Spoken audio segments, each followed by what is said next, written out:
മമ്മൂട്ടി മോഹൻലാലിൻ്റെയും 2026 സിനിമകളെ കുറിച്ചൊക്കെ നമ്മളൊരു എപ്പിസോഡ് ചെയ്തിരുന്നു.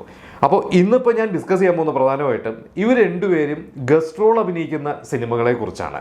അതായത് സാധാരണ വല്ലപ്പോഴും ഒരു സിനിമയൊക്കെയാണ് മമ്മൂട്ടി ആയാലും മോഹൻലാലായാലും ഒക്കെ ഗസ്റ്റ് റോൾ ചെയ്യുന്നത്. പക്ഷേ ഈ വർഷം ഇവർ സാധാരണയിൽ കവിഞ്ഞ് കുറച്ചധികം സിനിമകൾ ഗസ്റ്റ് റോൾ അഭിനയിക്കുന്നു എന്ന കുറച്ച് വാർത്തകൾ വന്നിട്ടുണ്ട്. അപ്പോൾ അതിൽ പ്രധാനമായിട്ട് ആദ്യം പറയേണ്ടത് മമ്മൂട്ടിയെക്കുറിച്ച്. മമ്മൂട്ടി ഗസ്റ്റ് റോൾ അഭിനയിക്കുന്ന ഒരു സിനിമയാണ് ചത്ത പച്ച എന്ന് പറയുന്ന സിനിമ. അത് അനൗൺസ് ചെയ്തപ്പോൾ മുതൽ അത്യാവശ്യം ചർച്ചയിലുള്ളൊരു സിനിമയാണ്. പക്ഷെ അന്നൊന്നും മമ്മൂട്ടിയുടെ പേരൊന്നും അങ്ങനെ ഇല്ലായിരുന്നു. ഇപ്പോൾ അതിൻ്റെ ടീസറും കാര്യങ്ങളൊക്കെ ഇറങ്ങിയിട്ടുണ്ട്. ടീസറിലും മമ്മൂട്ടീനെ അങ്ങനെ പ്രത്യക്ഷത്തിൽ കാണിച്ചിട്ടില്ല, പക്ഷേ മമ്മൂട്ടി ടീസറിലുണ്ട്. മമ്മൂട്ടിയെ അറിയുന്നവർക്ക് അത് മനസ്സിലാവും. ഈ ഒരു സിനിമ എന്ന് പറഞ്ഞാൽ അദ്വൈത് നായർ എന്ന് പറഞ്ഞൊരു പുതിയൊരു സംവിധായകനാണ്. അർജുൻ അശോകനും റോഷൻ മാത്യുവും വിശാഖ് നായരും ഇഷാൻ ഷൗക്കത്ത് അങ്ങനെ ഒരു പിടി താരനിര, യുവ താരനിരയാണ് ആ സിനിമയിൽ അഭിനയിക്കുന്നത്. അപ്പോൾ ഈ ഒരു സിനിമ ഭയങ്കര ഒരു ഗുസ്തി ഒക്കെ ബന്ധപ്പെട്ടിട്ടുള്ളൊരു സിനിമയാണ്. അതിൻ്റെ ഒരു ടീസർ കണ്ടവർക്കൊക്കെ അറിയാം. എന്തായാലും യൂത്തിനൊക്കെ ഭയങ്കരമായിട്ട് അട്രാക്ട് ചെയ്യുന്നുള്ള കാര്യം ഉറപ്പാണ്. ഇപ്പോൾ നമുക്കറിയാം, ഇപ്പോൾ തല്ലുമാല അല്ലെങ്കിൽ അജഗജാന്തരം കുറേ സിനിമകൾ ഈ അടുത്ത് എടുത്തു പറയുകയാണെങ്കിൽ കുറേ സിനിമകളുണ്ട്. ഫുൾ അടി പടങ്ങളാണ് അതൊക്കെ. അപ്പോൾ അതുപോലത്തെ ഒരു ഗംഭീര പടമായിരിക്കും തോന്നുന്നത്. അപ്പോൾ മമ്മൂക്കയുടെ ഒരു ക്യാരക്ടർ എന്താണെന്നുള്ളതൊരു പുറത്ത് വന്നിട്ടില്ല. എന്തായാലും അതൊരു ഗംഭീരമായിട്ടുള്ള ഒരു ക്യാരക്ടറായിരിക്കും. പിന്നെ പറയാനുള്ളത് രഞ്ജിത്തിൻ്റെ സിനിമ. അതായത് രഞ്ജിത്ത് ഒരു ഇടവേളയ്ക്ക് ശേഷം രഞ്ജിത്ത് ചെയ്യുന്നൊരു സിനിമയാണ്. അത് ഉദയകൃഷ്ണയാണ് ആ ഒരു സ്ക്രിപ്റ്റ് എഴുതുന്നത്. അപ്പോൾ കുറേ നാളായിട്ട് രഞ്ജിത്ത് സിനിമകൾ ചെയ്തിട്ടില്ല, ഉദയകൃഷ്ണ സിനിമ ചെയ്തിട്ടില്ല. ഇവർ രണ്ടുപേരും ആദ്യമായിട്ട് ഒന്നിക്കുന്നു. പ്രകാശ് വർമ്മയാണ് അതിൽ ഹീറോ ആയിട്ട് അഭിനയിക്കുന്നത്. നമ്മുടെ തുടരുമിലെ ജോർജ് സാറായിട്ട് തകർത്ത് ആടിയ പ്രകാശ് വർമ്മ വീണ്ടും നായകനായിട്ട് എത്തുകയാണ്. ഇതിൽ നമ്മുടെ കാരക്കാമുറി ഷൺമുഖം എന്ന് പറയുന്ന മമ്മൂട്ടി തന്നെ 2004 രഞ്ജിത്ത് ഡയറക്റ്റ് ചെയ്ത ആ ഒരു സിനിമയിലെ കഥാപാത്രം, ആ കഥാപാത്രം വീണ്ടും വരികയാണ്. ഇതൊരു ക്യാമിയോ റോളാണ്. മമ്മൂട്ടി ഇതിലാകെ ഒരു 3 ദിവസത്തെ ഡേറ്റേ കൊടുത്തിട്ടുള്ളൂ. മമ്മൂട്ടിയുടെ സീൻസൊക്കെ ഷൂട്ട് കഴിഞ്ഞു എന്നാണ് അറിഞ്ഞത്. എറണാകുളത്തായിരുന്നു മമ്മൂട്ടിയുടെ സീൻസൊക്കെ. നമുക്കറിയാം അതിലെ ഷൺമുഖൻ ഒരു നെഗറ്റീവ് ടച്ചുള്ള ഒരു നായകനാണ്. ഇതിൽ ഈ പറഞ്ഞ പോലെ കൊച്ചിയിലെ ഗുണ്ടകൾ അടിച്ചമർത്താൻ വരുന്ന, എന്താ പറയുക, അതൊക്കെ ഒതുക്കാൻ വരുന്ന ഒരു പോലീസ് ഓഫീസറായിട്ട് പുതിയതായിട്ട് ചാർജ് എടുക്കാൻ വരുന്ന പ്രകാശ് വർമ്മയാണ്. അവിടെ കാരക്കാമൂരി ഷൺമുഖൻ ഇനി എന്താണെന്ന് അറിയില്ല. ഷൺമുഖൻ ശരിക്കും ഒരു പോലീസുകാരനും കൂടിയാണ്. അപ്പോൾ ഇതിൽ എങ്ങനെയാണെന്ന് മനസ്സിലായിട്ടില്ല. ക്യാരക്ടറൊന്നും പുറത്തു വിട്ടിട്ടില്ല, ഒരു ഡീറ്റെയിൽസ് ഇതിൽ പുറത്തു വിട്ടിട്ടില്ല. എന്തായാലും നമുക്ക് നോക്കാം. അപ്പോൾ ഇതും മറ്റൊരു പ്രതീക്ഷയുള്ള ഒരു സിനിമയാണ്. അപ്പോൾ എന്താ പറയുക, ഇതുകൂടാതെ ഇനി വേറെ ഏതൊക്കെയോ സിനിമകളിലും മമ്മൂട്ടി ഗസ്റ്റ് റോൾ വരാൻ സാധ്യതയുണ്ട് എന്നൊക്കെ കേൾക്കുന്നുണ്ട്. അതിനെക്കുറിച്ചുള്ള ഒഫീഷ്യൽ കൺഫർമേഷൻ ഒന്നും വന്നിട്ടില്ല. പക്ഷെ പ്രധാനമായിട്ടും ഇപ്പോൾ സോഷ്യൽ മീഡിയയിലെ കുറേ ചർച്ചകളും ട്രോളുകളും വിമർശനങ്ങളൊക്കെ വരുന്നത് മോഹൻലാലിനെ കുറിച്ചാണ്. അത് എന്താ കാരണം എന്ന് വെച്ചാൽ, കഴിഞ്ഞ വർഷം ഇറങ്ങിയ നമ്മൾ ഡിസംബർ 2025 അവസാനം ഇറങ്ങിയ ബബ്ബ എന്ന് പറയുന്ന ഒരു സിനിമ, ബബ്ബയിൽ മോഹൻലാൽ ഒരു ഗസ്റ്റ് റോൾ വന്നു. അത് ശരിക്കും ഒരു ഗസ്റ്റ് റോൾ എന്ന് പറഞ്ഞാൽ നീണ്ടൊരു ഗസ്റ്റ് റോൾ തന്നെയാണ്. കാരണം ആ ഒരു സിനിമ ശരിക്കും അനൗൺസ് ചെയ്യുന്ന ഒരു സമയത്ത്, അതായത് റിലീസ് ആവുന്നതിന് 2 വർഷം മുമ്പ് അനൗൺസ് ചെയ്യുമ്പോൾ ദിലീപും വിനീത് ശ്രീനിവാസും ധ്യാൻ ശ്രീനിവാസിൻ്റെ പേര് മാത്രമേ ഉള്ളൂ. പക്ഷേ കുറേ നാളുകൾ കഴിഞ്ഞ് 2025 മോഹൻലാലും കൂടി അതിൽ അഭിനയിക്കുന്നുണ്ട് എന്ന് പറഞ്ഞത്. അപ്പോൾ അത് മോഹൻലാൽ അതിൽ അഭിനയിക്കാൻ കാരണം അതിൻ്റെ നിർമ്മാതാവ് ഗോകുലം ഗോപാലിനോടുള്ള ബന്ധത്തിൻ്റെ പുറത്താണ് എന്നുള്ളതാണ് വാർത്തകൾ. കാരണം ഗോകുലം ഗോപാലൻ മോഹൻലാലിനെ രക്ഷിച്ച ഒരാളാണ്. കാരണം ബബ്ബ സിനിമയിലും ഗോകുലം ഗോപാലൻ ഒരു ക്യാരക്ടർ ചെയ്തിട്ടുണ്ട്, മോഹൻലാലിൻ്റെ കഥാപാത്രത്തിൻ്റെ ഒരു ആശാനായിട്ട്. അതിൽ ഗോകുലം ഗോപാലിൻ്റെ അടുത്ത് മോഹൻലാൽ പറയുന്നുണ്ട്, അതായത് പ്രേക്ഷകരെ നോക്കിയാണ് പറയുന്നത്, എൻ്റെ രക്ഷകനാണ് എന്നുള്ള രീതിയിലാണ് പറയുന്നത്. അത് ശരിക്കും സത്യത്തിൽ കറക്റ്റ് തന്നെയാണ്. കാരണം മോഹൻലാലിൻ്റെ എമ്പുരാൻ എന്ന് പറഞ്ഞ സിനിമ ഭയങ്കര ബഡ്ജറ്റൊക്കെ ആയിട്ട് അത് എന്താ പറയുക, നമുക്ക് പലയിടത്തും അതിനെക്കുറിച്ച് ചർച്ചകളൊക്കെ വന്നിരുന്നു. അത് ഒരു പ്രശ്നത്തിൽ നിൽക്കണം. ആ പടം റിലീസ് ആവുന്നതിന് മുമ്പ് കുറേ വിവാദങ്ങളും പ്രശ്നങ്ങളൊക്കെ നിന്നു. റിലീസായ ശേഷമുള്ള വിവാദം വേറെ, റിലീസ് ആവുന്നതിന് മുമ്പുള്ള ആ ഒരു വിവാദത്തിൽ ഈ ലൈക്ക പ്രൊഡക്ഷൻസ് ആയിരുന്നത് കോ പ്രൊഡ്യൂസറായിട്ടുണ്ടായിരുന്ന ആൻ്റണി പെരുമ്പാവൂരോട് അവരത് ഇട്ടിട്ട് പോകുന്നൊരവസ്ഥ വന്നു കഴിഞ്ഞപ്പോൾ ഗോകുലം ഗോപാലൻ വന്നത് കുറേ പൈസ ഇറക്കി ഏറ്റെടുത്തിട്ടാണ് ആ സിനിമ തിയേറ്ററിൽ ഇറക്കിയത്. അപ്പോൾ അന്ന് മുതലുള്ള ഗോകുലം ഗോപാലിനോടുള്ള ഒരു പ്രത്യേക നന്ദിയുടെ പുറത്താണ് ബബ്ബ മോഹൻലാൽ ചെയ്ത. മോഹൻലാലിൻ്റെ റെമ്യൂണറേഷൻ മേടിച്ചിട്ടില്ല എന്നും കേൾക്കുന്നുണ്ട്. ഇത് കഴിഞ്ഞിട്ട് ഇപ്പോൾ അടുത്തത് മോഹൻലാലിൻ്റെ കുറച്ച് ഗസ്റ്റ് റോളുകൾ പ്രധാനമായിട്ട് പറയുന്നത് കത്തനാറും ഒറ്റക്കൊമ്പനുമാണ്. ഈ 2 സിനിമയും ഗോകുലം ഗോപാലനാണ് പ്രൊഡ്യൂസ് ചെയ്യുന്നത്.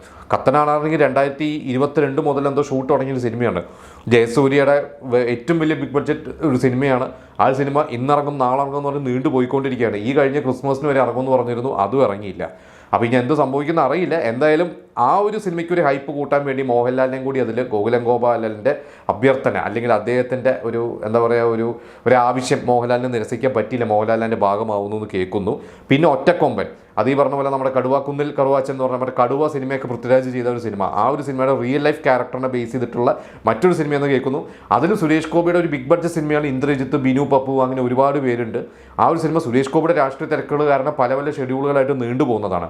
ആ ഒരു സിനിമയും ഇപ്പോൾ മോഹൻലാലിനെ അതിൽ ഗസ്റ്റ് റോൾ കൊണ്ടുവരുന്നു എന്ന് കേൾക്കുന്നുണ്ട്. അപ്പോൾ ഈ ഒരു 2 സിനിമയും മോഹൻലാൽ ഗസ്റ്റ് റോൾ എന്തായാലും ഗോകുലം ഗോപാലിനോടുള്ള ബന്ധത്തിൻ്റെ പുറത്താണ് ചെയ്യുന്നത് എന്നുള്ളതാണ് കേൾക്കുന്നത്. ഇതുകൂടാതെ മോഹൻലാലിൻ്റെ മകൾ അഭിനയിക്കുന്ന വിസ്മയ അഭിനയിക്കുന്ന തുടക്കം എന്ന് പറഞ്ഞ ജൂഡ് ആൻ്റണി സംവിധാനം ചെയ്യുന്ന ഒരു സിനിമ, അതിലെന്തായാലും മകളുടെ സിനിമയാണ്. മകൻ്റെ ആദി എന്ന് പറഞ്ഞ ആദ്യത്തെ സിനിമയിൽ മോഹൻലാൽ അഭിനയിച്ചിരുന്നു. അപ്പോൾ ഇതിൽ മോഹൻലാൽ അഭിനയിക്കേണ്ടതാണ്. അതിൽ എന്ത് റോളായിരിക്കും എന്നറിയില്ല, എന്തായാലും മോഹൻലാലിൻ്റെ ഭാഗമാകും എന്നുള്ള കാര്യം ഒരു കൺഫേംഡ് ആയിട്ടുണ്ട്. പിന്നെ ജയിലർ 2 ആണ്. ജയിലർ 1 എന്ന് പറയുന്നത് മോഹൻലാൽ ആ ഒരു 2 സീനിൽ മാത്രം വന്ന് പൊളിച്ചടക്കി പോയതാണ്. അപ്പോൾ എന്തായാലും ജയിലർ 2 മോഹൻലാൽ വന്നാൽ അതിന് അപ്പുറത്തോട്ട് പോകുന്ന ഉറപ്പാണ്.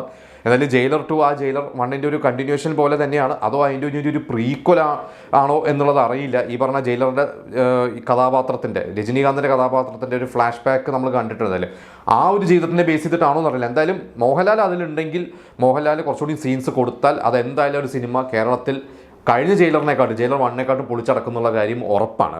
അപ്പോൾ ഇതുകൂടാതെ ഇനിയും വേറെയും കുറേ സിനിമകൾ, ഒന്ന് ഖലീഫയാണുള്ളത്. ഖലീഫ, പിന്നെ വൈശാഖിൻ്റെ ഒരു സിനിമയാണ് പുലിമുരുകൻ എന്ന് പറഞ്ഞൊരു ഹിറ്റ് മോഹൻലാലിന് കൊടുത്ത വൈശാഖ്. പൃഥ്വിരാജിനെ നായകനാക്കിയ സിനിമയിൽ മോഹൻലാൽ ഗസ്റ്റ് റോൾ ചെയ്യുന്നുണ്ട്. അത് ഒഫീഷ്യലി കൺഫർമേഷനൊക്കെ വന്നിട്ടുള്ളത്. പക്ഷേ ഈ പറഞ്ഞ പോലെ കത്തനാറിൻ്റെയും ഒറ്റക്കൊമ്പൻ്റെയും ഒന്നും ഒഫീഷ്യൽ കൺഫർമേഷനൊന്നും അങ്ങനെ വന്നിട്ടില്ല. പക്ഷേ ചർച്ചകൾ അങ്ങനെയാണ്. അതായത് പിന്നെ ട്രോളുകൾ ഇപ്പോൾ പറഞ്ഞത്, ഈ പറഞ്ഞ പോലെ മോഹൻലാലിൻ്റെ അടുത്ത് കഥ പറയാൻ ഒരു ചെറുപ്പക്കാരൻ പോകുന്നു, ഒരു ട്രോൾ പോലെ ഒരു കഥ അടിച്ചിറക്കിയിരിക്കുന്നതാണ് ആരോ സോഷ്യൽ മീഡിയയിൽ. അപ്പോൾ മോഹൻലാൽ പറഞ്ഞു, എനിക്ക് സമയമില്ല, എനിക്ക് ഗോപാലേട്ടൻ്റെ സിനിമ അഭിനയിക്കാനുള്ളതാണ്, ഗോപാലേട്ടൻ്റെ സിനിമയിൽ ഗസ്റ്റ് റോൾ ചെയ്യാനുള്ള. അപ്പോൾ ഇങ്ങനെയൊക്കെ ട്രോളുകൾ വരുന്നുണ്ട്. അപ്പോൾ ഇതിൽ സംഭവം ഇതിലൊരു ഹൈപ്പും ഉണ്ട്. ഓരോ സിനിമകൾക്ക് മോഹൻലാൽ വരുമ്പോൾ ഒരു ഹൈപ്പാണ്.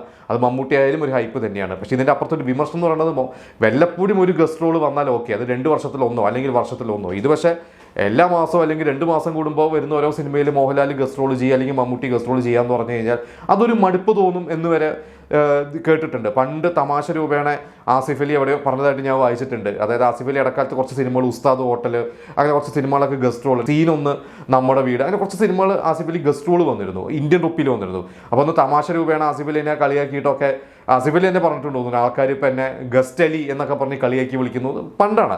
അപ്പോൾ എന്തായാലും അതാണ്, ഗസ്റ്റ് റോളുകൾ റെഗുലർലി വന്നു കഴിഞ്ഞാൽ ഒരു മടുപ്പ് തോന്നും. പക്ഷേ അതിലെന്തെങ്കിലും ഒരു പുതുമ ഉണ്ടെങ്കിൽ അത് രസകരവുമാണ്. അപ്പോൾ നമ്മൾ ഇതിനെക്കുറിച്ച് ഇപ്പോൾ പറയേണ്ടത് കാര്യം എന്ന് വെച്ചാൽ, മമ്മൂട്ടി മോഹൻലാലൊക്കെ അവരുടെ തുടക്കകാലം മുതൽ ഒരുപാട് സിനിമകൾ ഗസ്റ്റ് റോൾ ചെയ്തിട്ടുണ്ട്. അപ്പോൾ ഒരുപാട് സിനിമകളുണ്ട്. ഇപ്പോൾ എൻ്റെ കയ്യിൽ ലിസ്റ്റ് ഉണ്ട്. നമുക്ക് എല്ലാം പറയുന്നില്ല, പറയാൻ നമുക്ക് സമയമില്ല. എന്തായാലും മോഹൻലാൽ ഗസ്റ്റ് റോൾ ചെയ്ത സിനിമകളിൽ ആൾക്കൂട്ടത്തിൽ തനിയെന്ന് പറഞ്ഞ് മമ്മൂട്ടി നായകനായി അഭിനയിച്ച ഐ വി ശശി MT ഒരു സിനിമയിൽ മോഹൻലാൽ ഒരു അനിൽ എന്ന് പറഞ്ഞ ശക്തമായിട്ടുള്ള ഗസ്റ്റ് റോൾ ചെയ്തിട്ടുണ്ട്. ആ ഒരു സിനിമയിൽ ഒരു സീൻ ഇപ്പോൾ യൂട്യൂബിലും കിടക്കുന്നുണ്ട്. മോഹൻലാൽ 2-3 സീനുള്ളൂ. ആ ഒരു സീനെ കുറിച്ചുള്ള ചർച്ച, കമന്റുകൾ എന്ന് പറയുന്നത് ഇതിൽ മോഹൻലാൽ സ്കോർ ചെയ്തു. കാരണം നിങ്ങൾ ഇന്ന് കാണുമ്പോൾ മമ്മൂട്ടി മോഹൻലാൽ അപ്പുറത്തെക്കുമ്പോൾ മോഹൻലാൽ കയ്യടി കൊണ്ടുപോയി എന്നുള്ളതാണ് കൂടുതൽ ആളുകൾ പറയുന്നത്. അത് എന്തായാലും പ്രേക്ഷകരായിട്ട് തീരുമാനിക്കട്ടെ. പിന്നെ മനുവങ്കിൾ എന്ന് പറയുന്ന ഒരു സിനിമ, പെരുവണ്ണാപുരത്തെ വിശേഷങ്ങൾ, സമ്മർ ഇൻ ബദൽഹേം, ഈ സിനിമകളൊക്കെ നമുക്കറിയാം നായകൻ മോഹൻലാൽ അല്ല. പക്ഷേ മോഹൻലാൽ വന്ന സീനൊക്കെ മോഹൻലാൽ അതിലെ നായകന്മാരെയൊക്കെ മാറ്റി. ഇപ്പോൾ മനുവങ്കളിലും മോഹൻലാൽ വന്ന ഒരു 10-15 മിനിറ്റ് മോഹൻലാലായിട്ട് തന്നെയാണ് വന്നത്, പൊളിച്ചടക്കിയിട്ടുണ്ട്. പെരുവണ്ണാപുരത്തെ വിശേഷങ്ങൾ മോഹൻലാലെ നായകനാക്കി കമൽ പ്ലാൻ ചെയ്ത സിനിമയായിരുന്നു. മോഹൻലാലിൻ്റെ ഡേറ്റിൻ്റെ ഇഷ്യൂസ് വന്നു കഴിഞ്ഞപ്പോൾ അതിലേക്ക് അന്ന് പുതുമുഖമായി കയറി വന്നിരുന്ന ജയറാമിൻ്റെ നായകനാക്കി മോഹൻലാലിന് ഗസ്റ്റ് റോൾ കൊടുത്തു. പക്ഷേ മോഹൻലാൽ വന്നു, മോഹൻലാൽ ആ കൈയടി കൊണ്ടുപോയി. പിന്നെ സമ്മർ ഇൻ ബദൽഹേം, അത് ഒരുപാട് പേർക്ക് അറിയാവുന്ന ഒരു കഥയാണ്.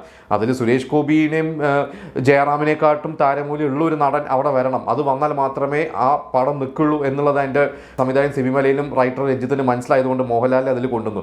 കമലഹാസനോ രജനീകാന്തോ നോക്കാം എന്ന് അതിന് നിർമ്മാതാക്കൾ പറഞ്ഞ പോലും വേണ്ട, മോഹൻലാൽ മതി എന്ന് പറഞ്ഞാൽ മോഹൻലാലിനെ കൊണ്ടുവന്നാണ്.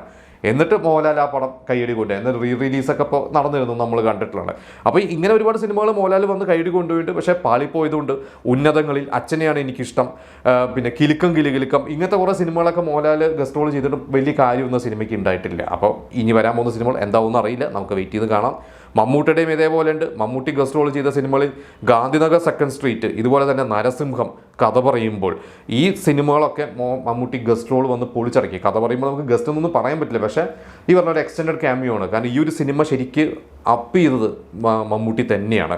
കാരണം ഗാന്ധിനഗർ സെക്കൻഡ് സ്ട്രീറ്റ് ഓൾറെഡി ഗംഭീര പടം തന്നെയാണ്. പക്ഷേ അതിൻ്റെ ക്ലൈമാക്സിൽ അവസാനം ഒരു നിർണായക ഘട്ടത്തിൽ അതിലെ കഥാപാത്രത്തിൻ്റെ ആ ഒരു നായിക കഥാപാത്രത്തിൻ്റെ ഹസ്ബൻഡായിട്ട് ഗൾഫിൽ നിന്ന് വരുന്നത്, നമ്മുടെ സീമജിത കഥാപാത്രത്തിൻ്റെ ഹസ്ബൻഡായിട്ട് വരുന്ന മമ്മൂട്ടി അകത്ത് വരെ വന്ന് ആ സീനിൽ ശരിക്കും മോഹൻലാൽ അല്ല, മമ്മൂട്ടിക്ക് സ്കോർ ചെയ്യാനാണ് സത്യനന്ദിക്കാട് കൊടുത്തിരിക്കുന്നത്. പിന്നെ നമുക്കറിയാം ഈ നരസിംഹത്തെക്കുറിച്ച് ഞാൻ പറയേണ്ട കാര്യമില്ല. പക്ഷേ ഈ പറഞ്ഞ പോലെ പാളിപ്പോയ കുറേ സിനിമകളും ഉണ്ട്. ഈ പറയുന്ന പോലെ വൺ വേ ടിക്കറ്റ് എന്ന് പറയുന്ന സിനിമ, ആ സിനിമയ്ക്ക് വലിയൊരു ഗുണമൊന്നും ചെയ്തിട്ടില്ല, അന്ന് ഭയങ്കര ഹൈപ്പൊക്കെ ആയിരുന്നു. ബെസ്റ്റ് ഓഫ് ലക്ക് എന്ന് പറയുന്നൊരു സിനിമ വന്നു, കയ്യെത്തും ദൂരത്ത്. പക്ഷേ ഇതൊന്നും നമ്മളങ്ങനെ ഓർക്കുന്ന ഗസ്റ്റ് റോളുകളല്ല. അപ്പോൾ എന്തായാലും ഇത്രയും ഗസ്റ്റ് റോൾസ് നമ്മൾ ഇവരുടെ ഒരുപാട് കണ്ടിട്ടുണ്ട്. അതിൽ ശ്രദ്ധിക്കപ്പെട്ടതുകൊണ്ട് ശ്രദ്ധിക്കപ്പെടാത്തതുകൊണ്ട് ആ സിനിമയ്ക്ക് ഗുണം ചെയ്തതുണ്ട്, പാളിപ്പോയതുകൊണ്ട്. എന്തായാലും ഈ വരുന്ന ഒരു വർഷം 2026 ഇപ്പോൾ ഈ ട്രോളുകൾ ഒക്കെ അതിൻ്റെ വഴിക്ക് നടന്നോട്ടെ. പക്ഷേ ഇവരെല്ലാവരും വരുന്ന ഗസ്റ്റ് റോളുകൾ സിനിമയ്ക്കോ ഗുണം ചെയ്താൽ മതി. ഇപ്പോൾ കണ്ണപ്പ എന്ന് പറഞ്ഞ് എടുത്തിറങ്ങിയൊരു സിനിമയിൽ വെറുതെ മോഹൻലാൽ അഭിനയിച്ചിട്ട് ഒരു കാര്യമില്ല എന്ന് കണ്ടവരൊക്കെ പറഞ്ഞു. അതുപോലെ ഒന്നും ആവാതിരിക്കട്ടെ, അത് മോഹൻലാൽ ആയാലും മമ്മൂട്ടി ആയാലും.